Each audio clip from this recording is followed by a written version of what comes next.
Se você se prontificar a escrever o seu romance em 2023 e pensar que no final do ano de 2023, daqui a 12 meses, você vai ter um livro nas mãos que você vai ter escrito, como que vai ser esse ano? Como é que você vai realizá-lo? O que que você vai fazer de janeiro a março? O que que você vai fazer de abril a junho, de agosto a setembro e de outubro a dezembro? O que que você vai fazer em cada um desses trimestres para que, ao final do ano de 2023, você tenha, enfim, um romance estruturado, escrito, revisado, e não só um romance, mas o seu melhor romance.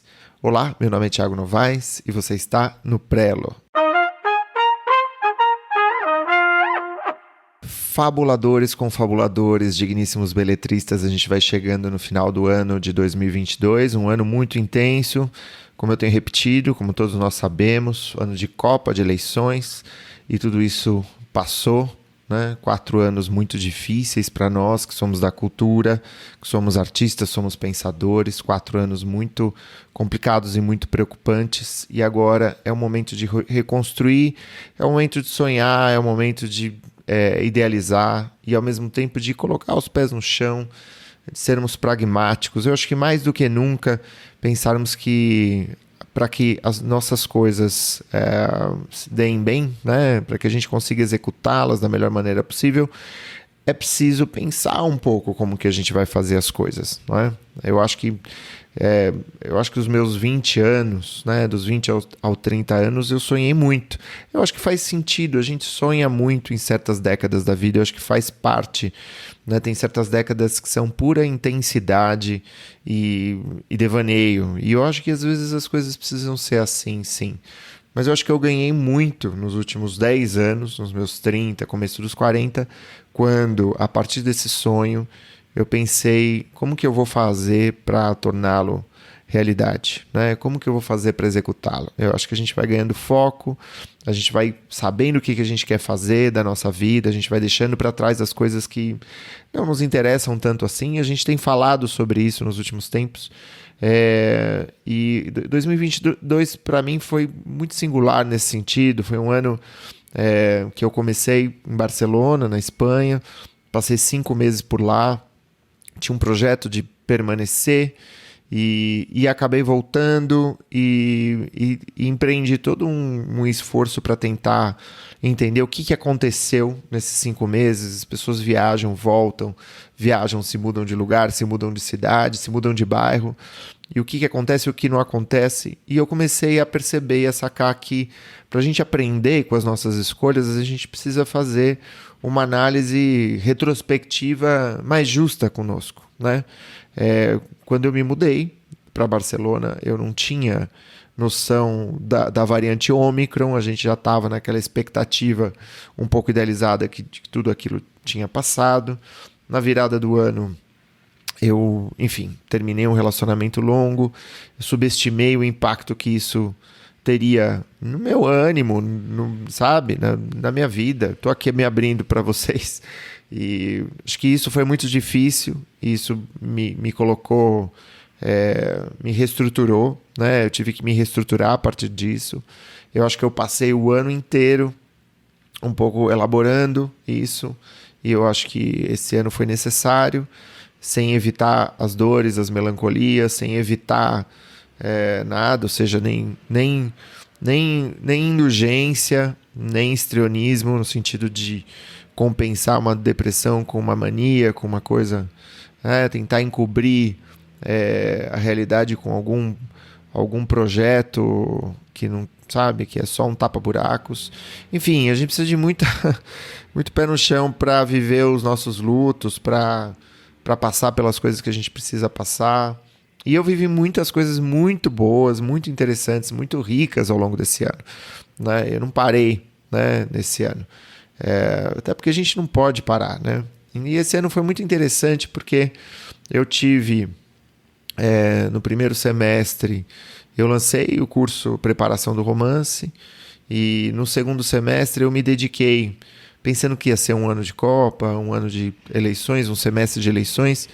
Eu pensei e falei, eu vou me concentrar nos participantes do meu curso, Preparação do Romance, e vou me concentrar também na escrita de um projeto. Um projeto que eu tive buscando, tateando esse projeto no primeiro semestre. No ano passado eu terminei um livro, então no primeiro semestre desse ano eu já estava num outro livro pensando, idealizando. E no segundo semestre eu me pus a trabalhar, estudar, escrever e projetar. E eu acho que as coisas tomam o tempo que precisam tomar, né? Eu acho que não adianta a gente comprimir demais as coisas, mas é um pouco aquela noção que eu sempre repito, que é o festina lente, apressa-te devagar. O que significa apressa-te devagar? Em latim, aparece nos ex libris da Idade Média, é um termo bastante recorrente e que as coisas elas são vagarosas, os avanços são ponderados, e é por isso mesmo que a gente precisa escolher as nossas prioridades e se concentrar nelas. Porque se a gente mergulhar para valer, vai ser devagar. Se a gente não mergulhar para valer, não vai ser em absoluto, não é?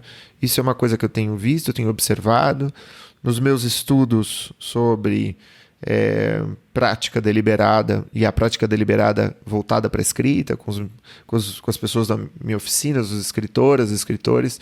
É algo que se observa muito claramente, né? E que eu acho que a gente precisa escolher algumas coisas. E aí a gente começa a pensar em 2023, não é? As pessoas colocam no papel 10 projetos, 20 projetos, 15 coisas que elas querem fazer.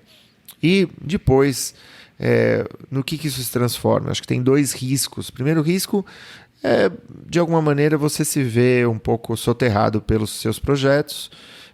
Isso produziu uma sensação muito, muito desagradável, e você fala, olha, na verdade a minha vida tá boa demais, eu vou deixar do jeito que tá, eu sou assim mesmo. Então, se entregar um pouco pela falta de definição, um pouco pela falta de priorização, né?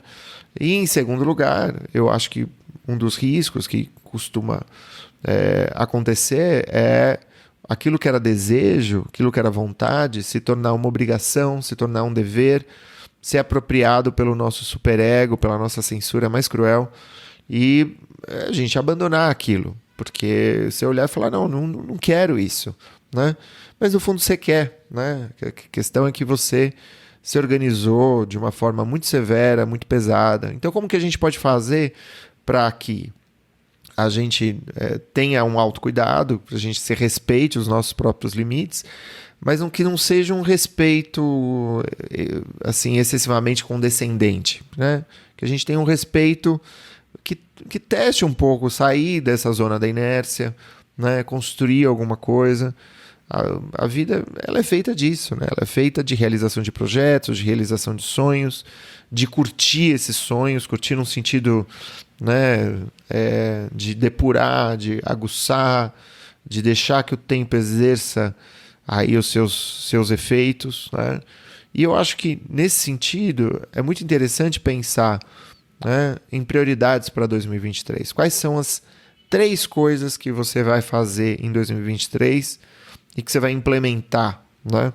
Então eu posso pensar para mim que o meu livro, né, que eu terminei em 2021, isso eu já defini, a gente já está negociando com a editora, que ele vai ser publicado, né? E isso é uma novidade, né? É algo novo, né? Ou seja, todo livro novo que você vai publicar é algo novo que eu preciso abrir espaço, né? E o lançamento, ao contrário do que muita gente pensa, não é simplesmente estipular uma data, reunir amigos e fechar com uma livraria ou com um barzinho, né? Ele envolve uma série de atividades, se você quiser que esse lançamento seja bem executado, se você quiser que as pessoas de fato leiam o seu livro, não é? Existe toda uma estratégia de divulgação, de circulação, né? De fazer as pessoas falarem sobre o seu livro, né? E eu acho que cada vez mais, né, isso se torna importante. Por que eu digo cada vez mais? Porque a gente vive num tempo em que muita boa literatura está surgindo, muitos livros estão sendo publicados, né? Então a gente tem lançamentos todos os anos, muitos lançamentos todos os anos, tanto no Brasil quanto fora do Brasil. E num cenário como esse, o desafio maior não é publicar, né? É tornar público. Isso é muito diferente. Publicar não é difícil, né? O difícil é escrever o seu melhor livro e tornar público, fazer com que esse livro alcance as pessoas, né? Sem pressão, sem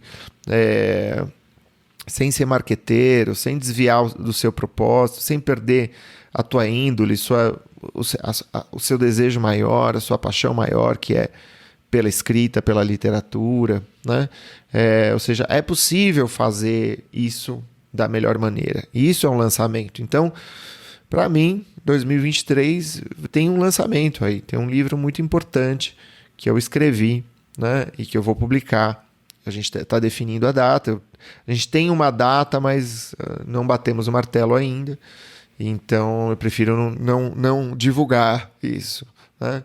E o outro projeto meu é escrever um outro livro, né? Esse livro que eu comecei a escrever no segundo semestre de 2022, né? Então, eu acho que tem um pouco essa... se você pudesse escolher 3 coisas, né, para esse ano de 2023, né? Sei lá, escrever o seu romance, né? A gente estava falando de viagem, mudar de cidade, não é? O meu filho que vai nascer em março, né? Pô, isso é um mega ultra projeto, né? A gente está falando de grandes coisas, não é? Então, as 3 prioridades, né? Se você pudesse parar para analisar agora, quais são suas 3 prioridades, quais seriam? E se você puder pensar que em dezembro de 2023 você vai ter o seu livro, né, nas mãos, seu romance nas mãos, como que a gente pode pensar? Então você pode pensar que, bom, janeiro, fevereiro, vamos dizer, eu vou ler, vou estudar, vou sonhar, né?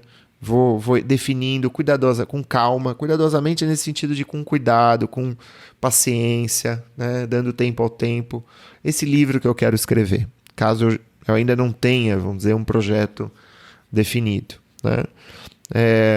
E aí eu posso, vamos dizer, dar um tempo bastante tranquilo para continuar estudando em março, abril e maio, para definir, né, os detalhes desse livro, ou seja, para estruturar esse livro, quem são os personagens, né, como que eu vou abordar as questões desse livro, quais vão ser os conflitos desse livro, né, qual que vai ser o disparador dos primeiros capítulos, né, o que vai construir a tensão nessa obra, né? Muitas vezes eu tenho o momento inicial de um projeto e o momento final. Eu sei como o livro começa e como o livro termina, né? E eu vou definir 3 meses para escolher, para tomar as minhas decisões dentro do livro, né?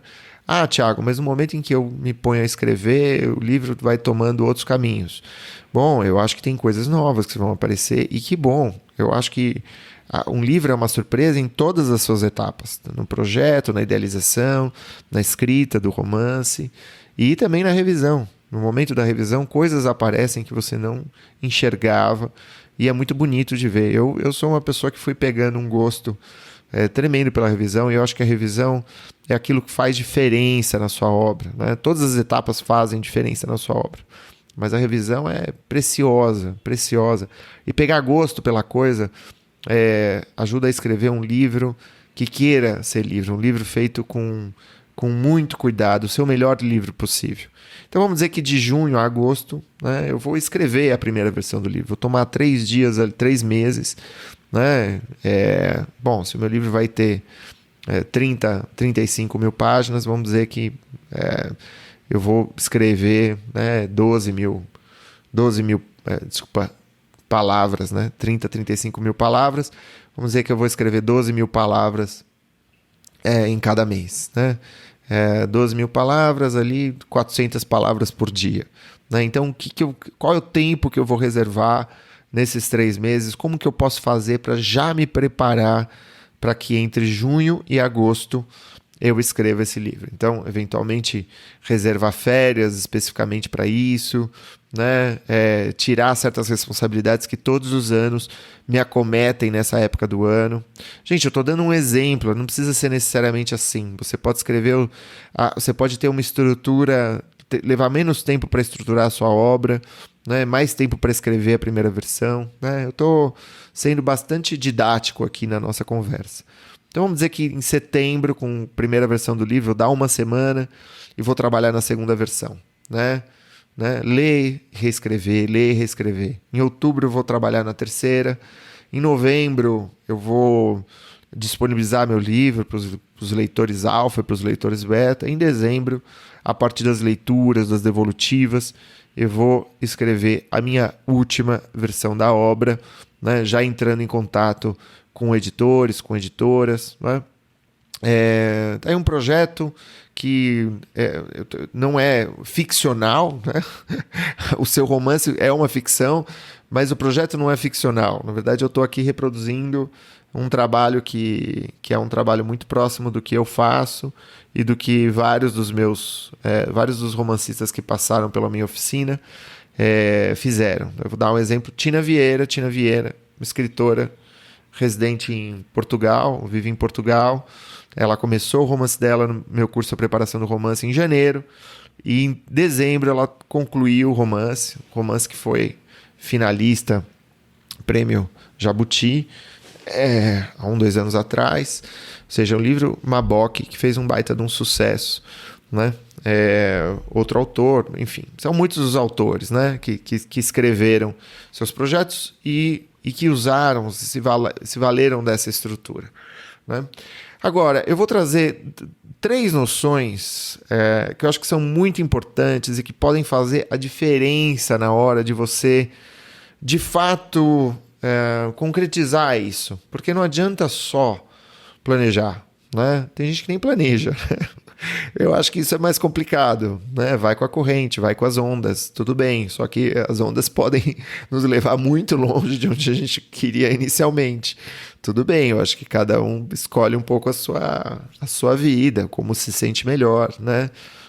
Pode haver um equilíbrio entre essas vertentes e tal, né? Mas o que eu quero dizer para que você, e aí eu digo isso com base em estudos na área de psicologia, na área de cognição, né? Esses experimentos são muito interessantes. Eu tenho essa sorte de ter estudado psicologia na graduação, na pós-graduação, e de ter pensado algo que está dentro do campo da psicologia positiva, né? O que é psicologia positiva? É uma psicologia que não se debruça apenas nas patologias, mas que tenta pensar como que a gente pode levar uma boa vida, como que a gente pode se realizar, né, nesse tempo que nós temos de vida, que é breve, né? Ou seja, como que a gente pode viver intensamente, viver a nossa melhor versão, né? E, enfim, dentro desse mundo tal como ele se apresenta, né? Não no âmbito do sonho, né, da idealização total, mas com os pés no chão, né? Que é isso que é o mais importante aqui para nós, né? Eu acho que tem um recurso que é de um sujeito chamado Gary Klein. Ele publicou um estudo na Harvard Business Magazine, uma publicação da Harvard Business, onde ele fez um experimento chamado pré-mortem. Pré-mortem pode ser traduzido como biópsia.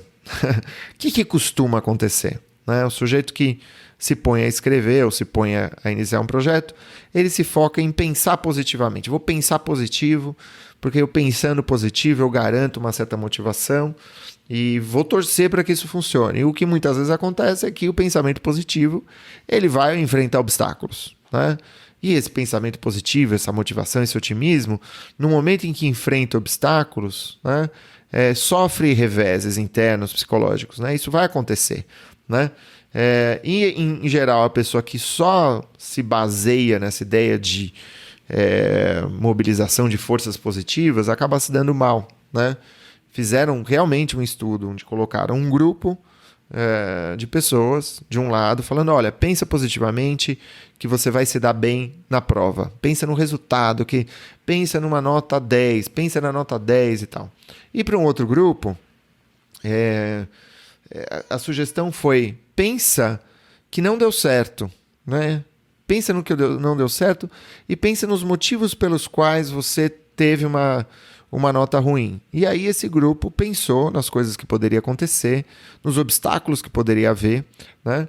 E qual que é o grupo que se deu melhor, né, nessa prova, nesses exames, né, que estavam sendo testados? Justamente o grupo que pensou que poderia não dar certo, né? Então, essa é a base do conceito de biópsia, né? Não adianta você depois fazer a autópsia, né? Ou seja, depois que o projeto malogrou, voltar retrospectivamente e falar, por que 2023 não rendeu os frutos que eu esperava, né?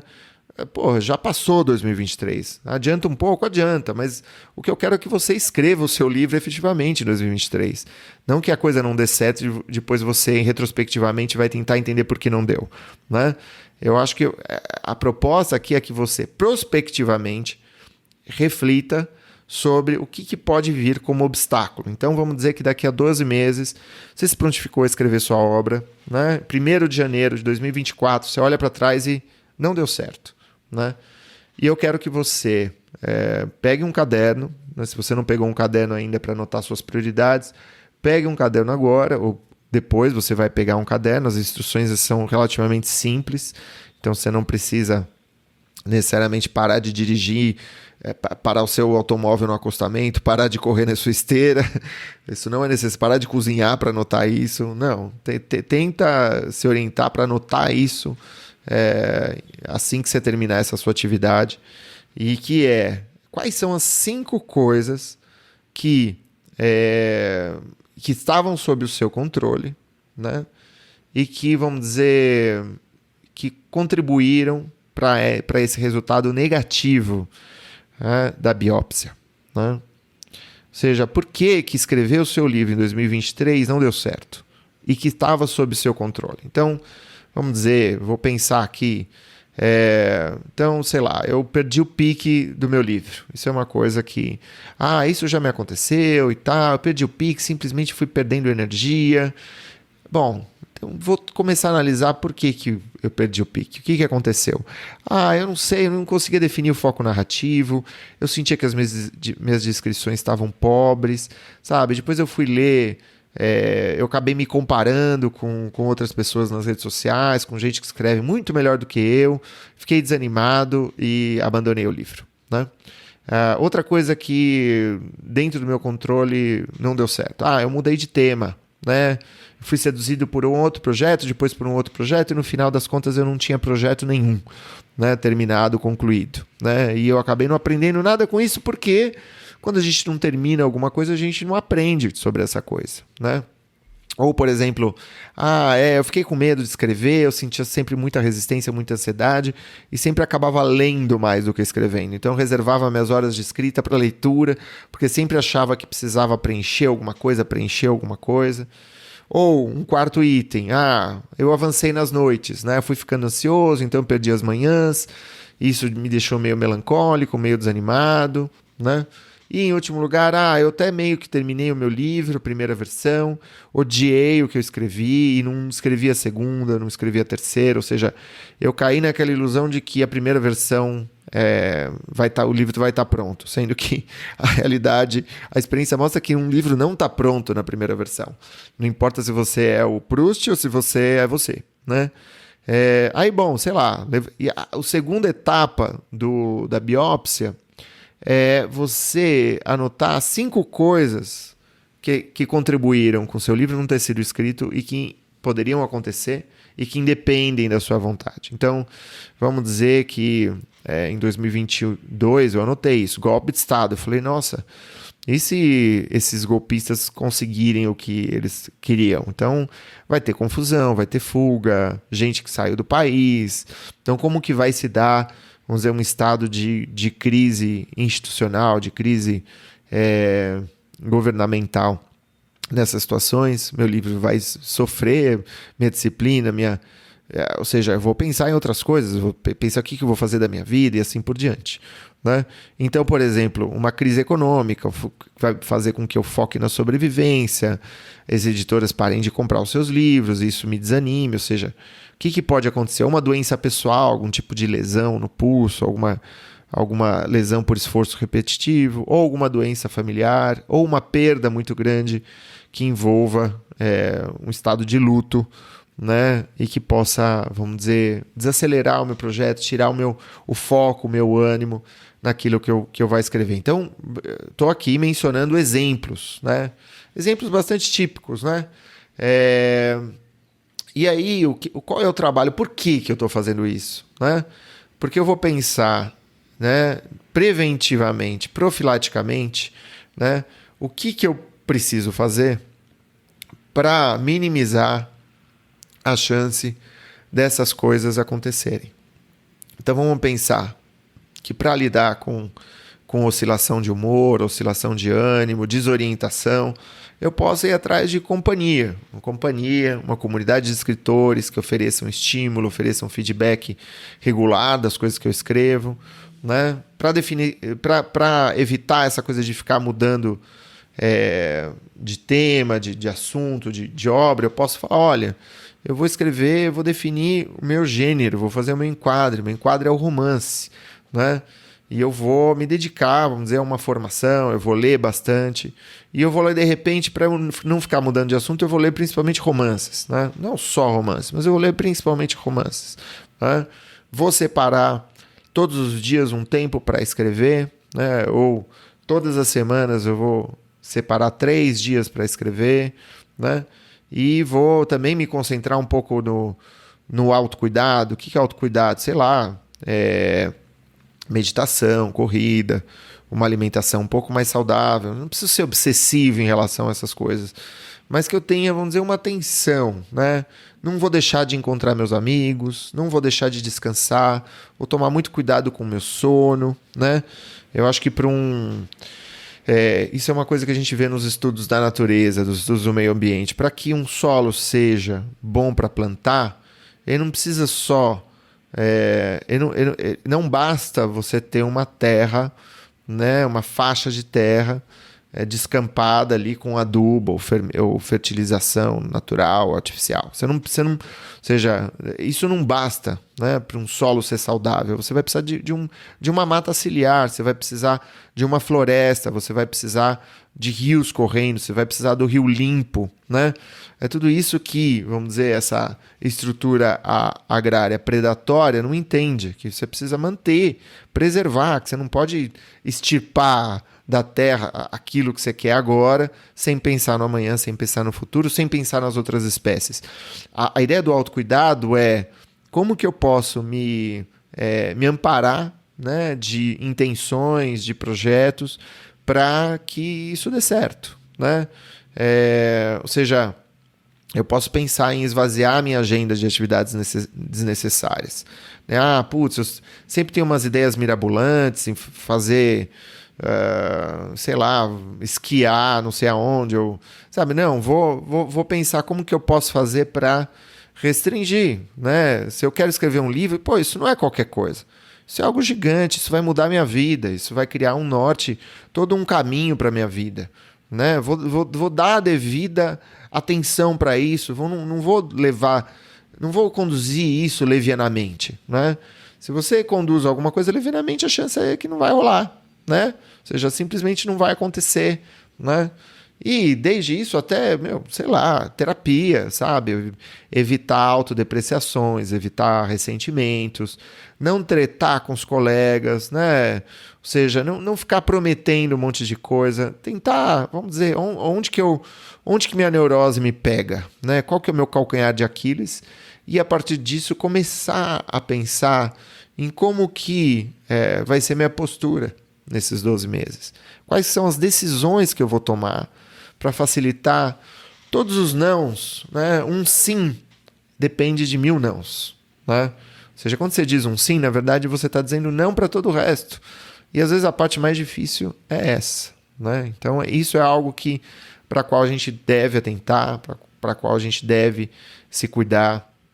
E aí tem uma outra atividade, uma atividade mais divertida, porque essa coisa de pensar que não deu certo, ela é desagradável, né? Você fala, poxa vida, Thiago, mas isso não vai me deixar mais desanimado e tal? Não, isso vai te deixar preparado conscientemente, racionalmente, e nesse sentido você vai ganhar segurança. Agora, para te dar impulso, energia e momento, você vai fazer uma outra avaliação, um outro exercício, e que vamos dizer que em 1º de janeiro de 2023, você escreveu, você olhou para trás e falou, escrevi meu livro esse ano, né? Comecei em janeiro e escrevi meu livro esse ano, né? E aí você vai fazer o mesmo trabalho. Qual que é o trabalho? Né? Quais são as 5 coisas que dependiam de mim e que eu de fato fiz e que contribuíram para que ao longo de um ano eu de fato tenha escrito esse livro? Né? Anota no caderno, né? Anota no seu diário, anota num bloquinho, anota no celular, não sei o que quer que seja, mas um lugar, anota em algum lugar que você consiga recuperar muito facilmente, que você não se esqueça desse arquivo, não é um arquivo perdido por aí, não é? É algo que você vai retomar, que você vai acompanhar, porque muitas vezes a gente dá aquela rabiscada das 5 coisas, mas a cabeça continua pensando, né? Então a ideia é você voltar para esses apontamentos, né, aí ao longo das próximas semanas, tá bom? Então quais são as 5 coisas que contribuíram para que você de fato conseguisse terminar? Então, escrita regular. Thiago, uma coisa que deixou muito claro eu terminei eu decidi que eu precisava de um lugar, né, e eu consegui reservar ali um espacinho na área de serviço, né, do meu apartamento aqui, tinha um quartinho lá, tinha um banheiro lá, eu pus uma escrivaninha, né, e me trancava todos os dias das 6 às 8 da manhã, vamos dizer. Né? Isso para mim foi decisivo. Né? Eu consegui dormir, eu pensei nesse cuidado do sono, eu comecei a dormir mais cedo para acordar mais cedo. Né? Isso foi decisivo. Né? Eu investi na minha formação. Né? Ou seja, como que eu acompanhei um pouco o mercado editorial, isso me deu um pique, né? Eu tive feedback, eu tive o retorno dos meus colegas e assim por diante. Né? E, em seguida, quais são as 5 coisas que estavam fora do seu controle, né? E que contribuíram, né, para que você realmente concluísse o seu livro? Ou seja, eu tive uma certa estabilidade, ou ou seja, não houve um golpe militar no Brasil em 2022, e assim por diante, não é? E aí, o que dentro dessas coisas você pode fazer, né, em janeiro, né, em janeiro de 2023? Né? Ou seja, o que você pode fazer em abril de 2023? Né? Pensar um pouco. Mais uma vez, não precisa ser um pensamento obsessivo, não precisa ser um pensamento rígido. A ideia é que você não se enrijeça, que você continue sonhando, pensando, dando tempo ao tempo, sabe? A coisa não precisa... Ninguém está propondo aqui que você seja um empresário de si mesmo, tá? Não é por aí. Né? Mas a ideia é pensar, devanear, sonhar, né? Começar a construir algo que na prática deliberada se chama mapas mentais. Né? O que são mapas? São estruturas mentais que nos ajudam a se planejar. Quando um alpinista desses que escalam paredão, assim, espaços fechados, urbanos, tem uns espaços em São Paulo que são para praticar escalada. Né? O sujeito experiente, ele vai olhar aquelas pecinhas de apoio, de pé, de mão, e ele já vai desenhando um percurso. Né? Os mais experientes fazem isso, eles anteveem qual que é o caminho que eles vão fazer para chegar ali no topo. Né? É exatamente isso que você vai fazer. Né? Não é nada mais que isso. Quando você vai cozinhar, vamos dizer, vai fazer uma lasanha, você também vai pensar, não, peraí, o que eu preciso? Não, eu preciso comprar, né, vou comprar um creme de leite, vai ser um creme de leite fresco, eu vou deixar a carne da bolonhesa ali depurando com louro, então eu preciso comprar louro. É isso, é um planejamento. Thiago, mas tem muita coisa imprevista. Pois é, mas agora tem menos. E o fato de você ter feito, né, esse exercício, né, prospectivo de o que deu certo, o que deu errado, o que daria errado, vai te ajudar a, de fato, pensar, faltou comprar louro no supermercado. Né? Eu devia ter feito isso desde cedo, ter deixado isso no forno, ou preparado determinada coisa, ou produzido a massa verde da minha lasanha, e assim por diante. Ou seja, quando você pensa retrospectivamente, você se prepara. É simples assim. Né? Há coisas que a gente não previa? né? E a gente vai falar dessa terceira técnica, desse terceiro recurso, que eu acho que é muito, muito importante, muito interessante também de pensar, né? O primeiro se chama biópsia, o segundo ele tem um nome em inglês de backcasting, que é pensamento prospectivo, né? E que a partir da biópsia do backcasting é preciso elaborar um compromisso relativo às coisas que podem dar certo ou dar errado e criar, vamos dizer, uma arquitetura de decisões, ou seja, como que eu posso fazer para facilitar a minha vida. Então essa escrivaninha na área de serviço ajuda? Ótimo, fantástico. Então acordar uma hora mais cedo todos os dias ajuda?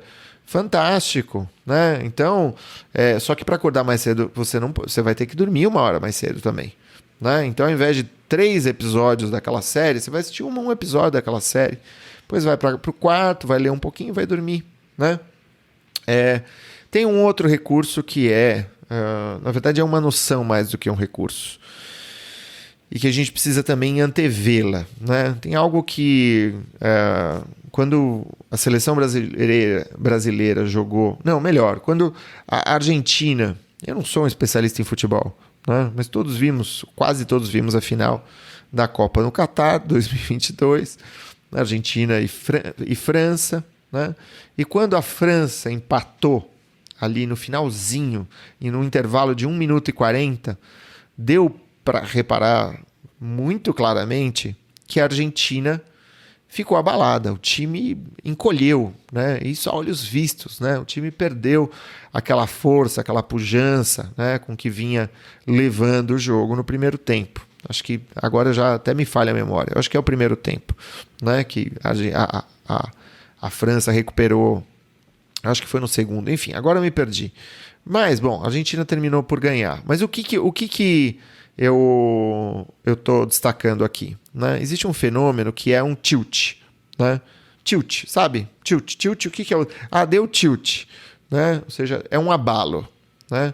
Diante de um obstáculo, como que você reage, né? Como que você reage a um resultado ruim, né? Como que você reage diante da tua insegurança? Ou seja, como você conhece os seus abalos emocionais, né? E você conhece os abalos emocionais, e se você os conhece, você pode, vamos dizer, resgatar um pouco as decisões ruins que a gente toma diante desses abalos, né?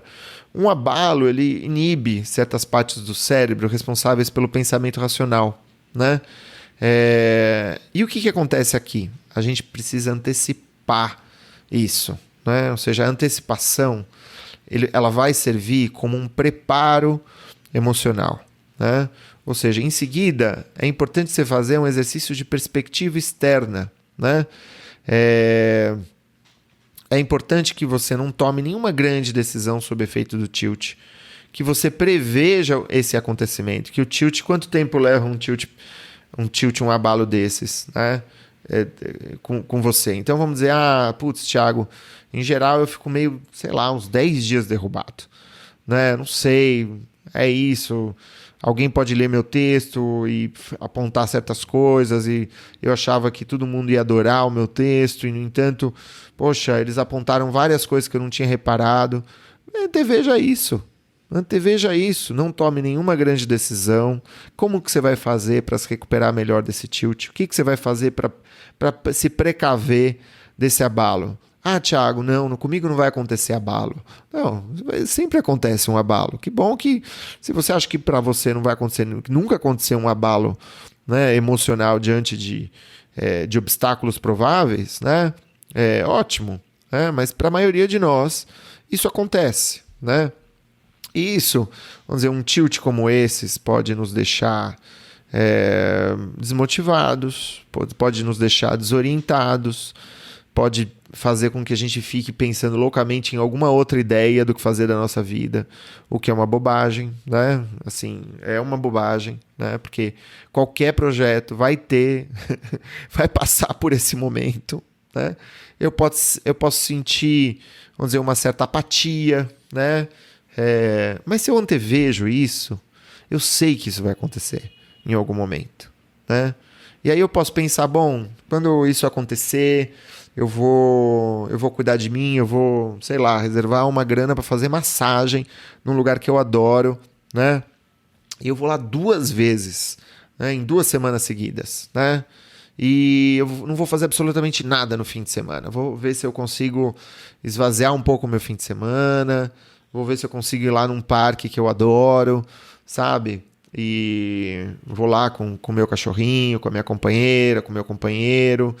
E vou preparar isso também até para o meu companheiro. Vou falar, olha, eu estou começando um projeto. Esse projeto realmente é algo muito importante para mim. E a gente vai ter momentos que vão ser difíceis. Nessas horas, por favor, não fica me questionando tanto. Sei lá, qualquer coisa nesse sentido de a gente se conhece. É bom que a gente aprenda a lidar com nós mesmos.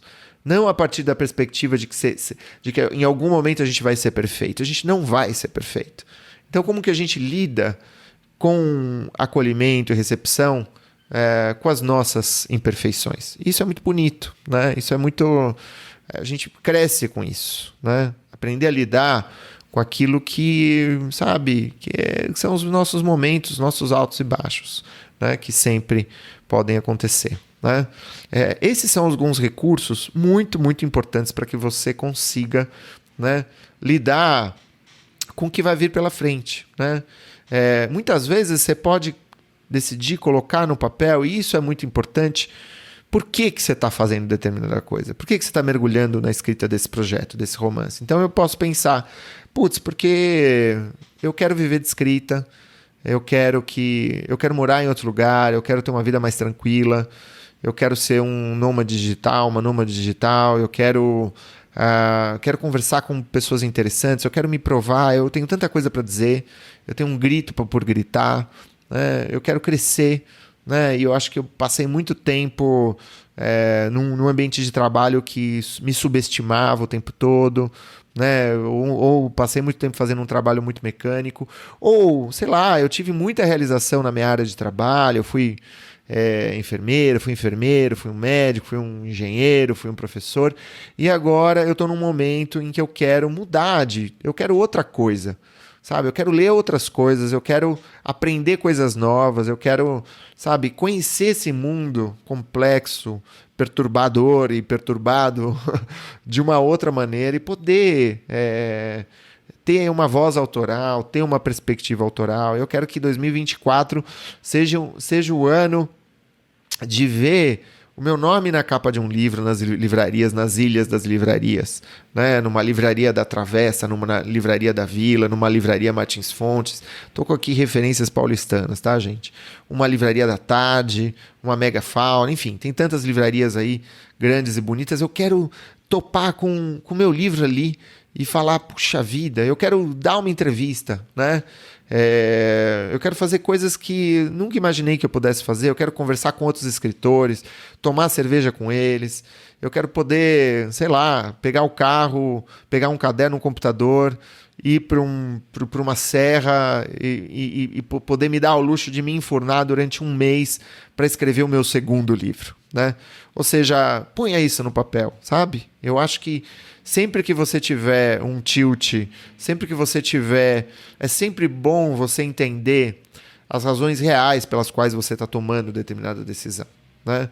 Isso é o propósito, isso é o sentido, né? Isso que vai, vamos dizer, construir aquela chama que vai sempre iluminar, ainda que seja em fogo baixo, num cozimento lento, esse romance, esse projeto de futuro. A gente não escolhe o nosso futuro. A gente escolhe os nossos hábitos, o que a gente vai fazer agora. E o que a gente vai fazer agora escolhe, aí sim, o nosso futuro. Gente, nos resta dizer que no ano que vem, 2023, daqui a algumas semanas, ou seja, passando o tempo do descanso, do Réveillon, das festas, a gente vai ter uma semana que é a Semana do Romance, o primeiro capítulo, entre os dias 16 e 22 de janeiro. Né? É uma semana que é também a promoção de um curso, né, do curso do romance, que é um curso de 1 ano de duração, coincide exatamente também com o ano de 2023, e ele é projetado a partir de tudo aquilo que ao longo dessas décadas de docência, de coordenação de oficina, e a partir dos estudos em psicologia, em cognição, em prática deliberada, né?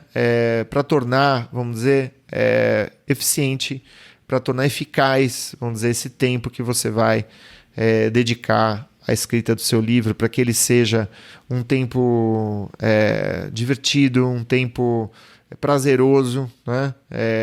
E um tempo de descoberta e de autodescoberta. Fica o convite. Se o link provavelmente vai estar na descrição desse episódio. Vai estar na descrição desse episódio. Provavelmente não. Vai estar na descrição desse episódio. Então, terminando aqui agora, não deixa de se inscrever na Semana do Romance, o primeiro capítulo. É isso, pessoal. A gente se vê. Um grande abraço, ótimas festas e até mais. Tchau!